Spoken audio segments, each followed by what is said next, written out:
In today's video, we will learn about topical agents for wounds. Topical agents for wounds can be classified in general as topical antiseptics and antimicrobial agents. In that, iodine-based agents, silver-based agents and honey are included. The second one is growth factors. Now coming to iodine-based agents, Kedexomer iodine is an antimicrobial that reduces bacterial load within the wound, and it may support healing by providing a moist wound environment. Kedexomer iodine is bactericidal to all gram-positive and gram-negative organisms.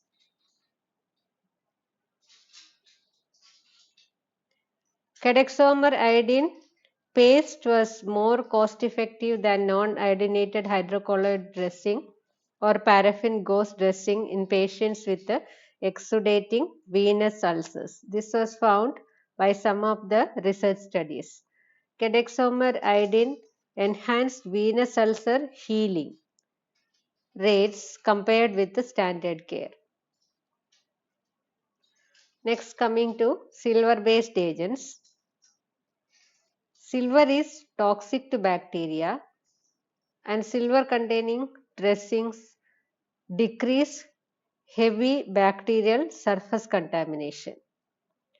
Some studies reported that silver dressings used in diabetic foot ulcer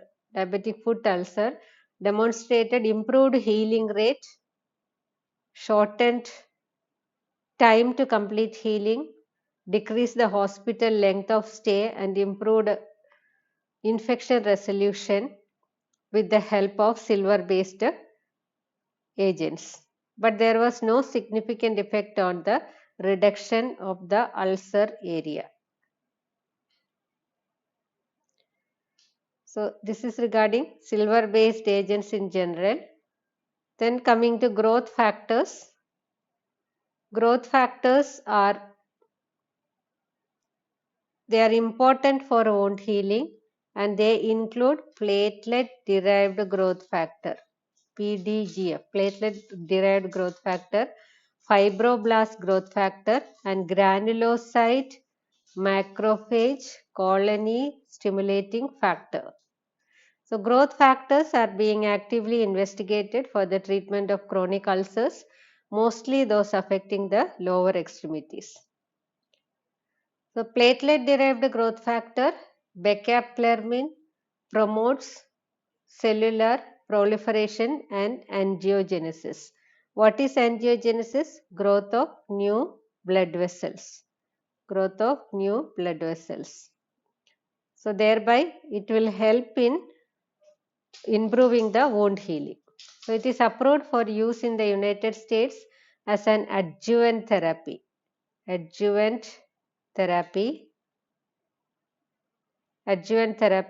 for the treatment of diabetic foot ulcers. Now coming to honey.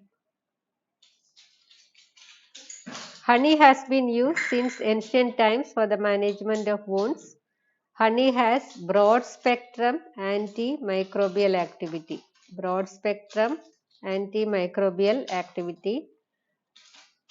Due to its high osmolarity and high concentration of hydrogen peroxide. Medical grade honey products are now available as gel, paste, and they are also impregnated into adhesive, alginate and colloid dressings. Studies demonstrated that honey promotes healing, epithelialization and wound contraction. So what is wound contraction? Wound contraction is a natural essential process where the edges of an open wound are drawn inward, reducing the wound size by pulling the surrounding normal skin and tissue together. So this will facilitate closure of the wounds. Additionally, honey has anti-inflammatory properties and also autolytic debridement effect. It also decreases pain It is good for infection control and it is cost effective. So these are the advantages of using honey on the wounds. Then coming to specifically to the topical agents for local burn wound care. So we will see one by one. Topical agents for local burn wound care, we can classify them as common ones and less common ones. The common ones are antimicrobial ointments, silver sulfadiazine, bismuth impregnated petroleum gauze, mafenide, chlorhexidine. And less common ones are honey, povidone and Dakin solution. So the antimicrobial ointments, topical antimicrobial ointments are commonly used for superficial burn wounds. Superficial burn wounds. Compared with the silver sulfadiazine, the advantages of these are ease of application and removal for wound cleansing. In addition, these can be used in areas of sensitivity such as face, ears and perineum. Can also be used in areas of sensitivity.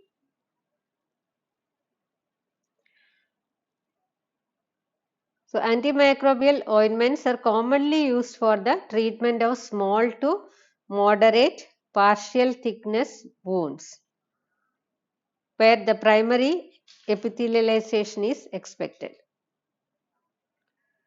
Polysporin, it is a combination of bacitracin zinc and polymyxin B sulfate. It can be used to treat superficial and some partial thickness burns, particularly those that involve the face and perineum. Polysporin. Now, in the setting of methicillin-resistant Staphylococcus aureus, mupirocin ointment, mupirocin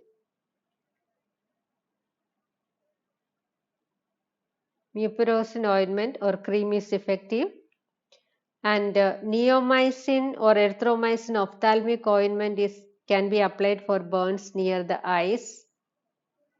It is frequently mixed with the bacitracin and polymyxin to reduce absorption.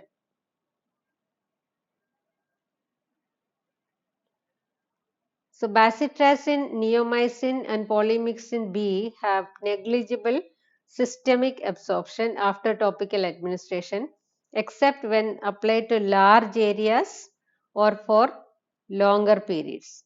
If it is applied to large areas or for longer periods, it might get absorbed, otherwise there is minimal systemic absorption. Polymyxin B has little absorption even when applied to open wounds.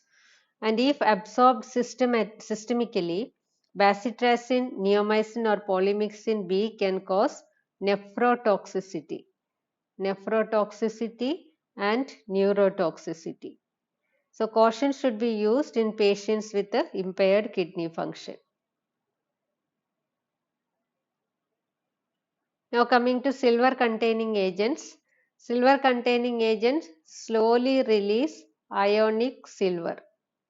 They slowly release ionic silver into the wound, and activated silver has broad spectrum antimicrobial activity, and they may also have an anti-inflammatory benefit. So there are several silver containing preparations and dressings. Silver sulfadiazine is a very common one. Silver sulfadiazine, SSD. Then nanocrystalline silver and silver nitrate, each of which has its own management requirements.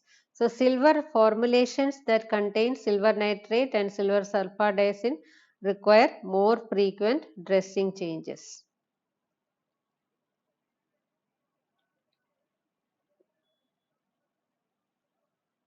Now silver nitrate can temporarily stain the skin a dark brown or black in color, as you can see in the picture here.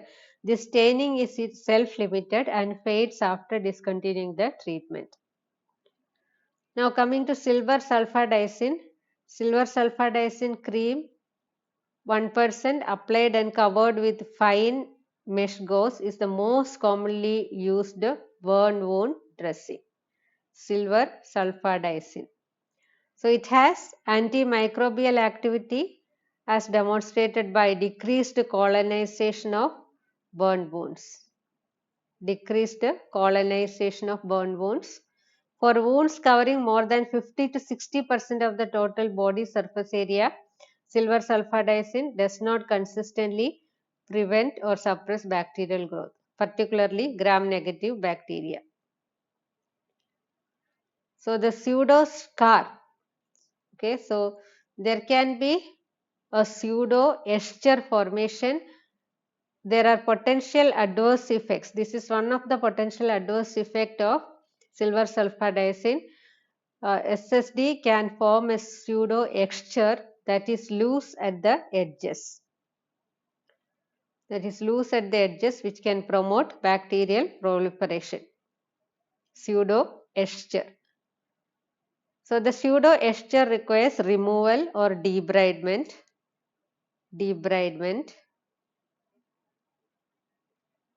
To improve the ability to monitor the wound state and facilitate reepithelialization. So SSD is also known to decrease the reepithelialization. As a result, SSD should be stopped when there is evidence of reepithelialization.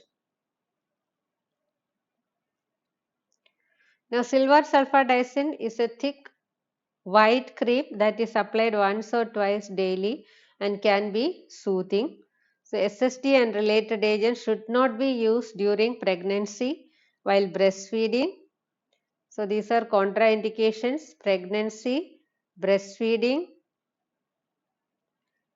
or in infants less than 2 months old. Infants less than 2 months old. So SSD is also oculotoxic and should not be used near the eyes. So these are the disadvantages of silver sulfadiazine. Now coming to cerium nitrate. Cerium nitrate is sometimes used either alone or in addition to silver dressings, converting the ester into a protective crust.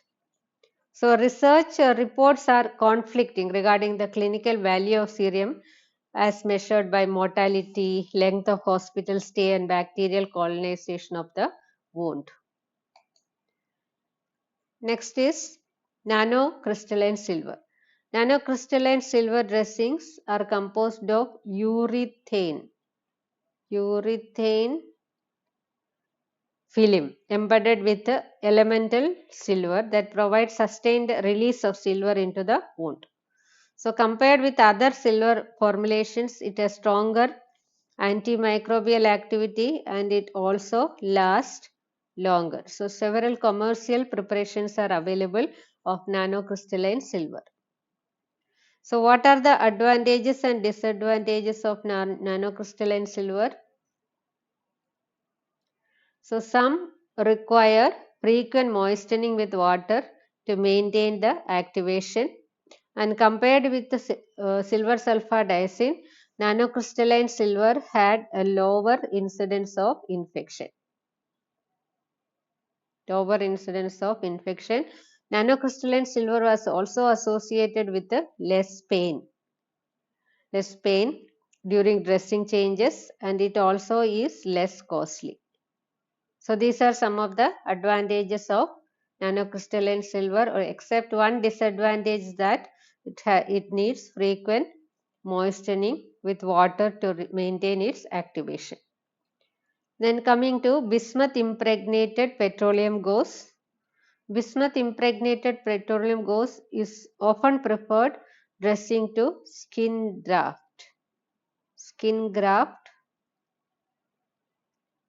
donor sites, and for covering fresh skin grafts. And it is also an excellent option for very small superficial partial thickness burns. And the benefits are they are non-adherent, moisture wound healing, and a deodorizing dressing. So these are some of the benefits of bismuth impregnated gauze. Next, coming to mafenide acetate.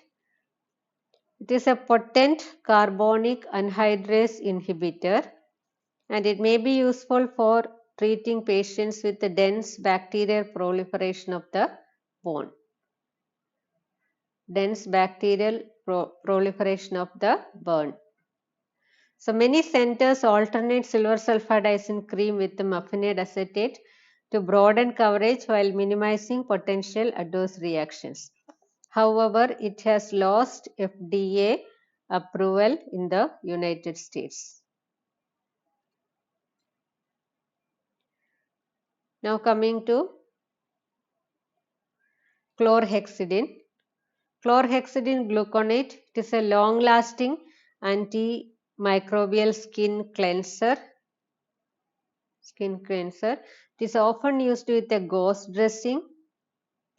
It is often used with a gauze dressing for burn wound coverage in superficial partial thickness burns. And chlorhexidine dressings do not interfere with the wound reepithelialization in contrast to silver sulfadiazine. So a combination preparation of silver sulfadiazine and chlorhexidine gluconate can also be used because of this advantage. Next, coming to honey. Honey we have seen it is used for chronic wounds, but for burn wound also it is considered to have a broad spectrum antimicrobial activity. It promotes healing, epithelialization and wound contraction and anti-inflammatory and autolytic debridement effect, decreases pain and cost effective, and it is good for superficial and partial thickness burns.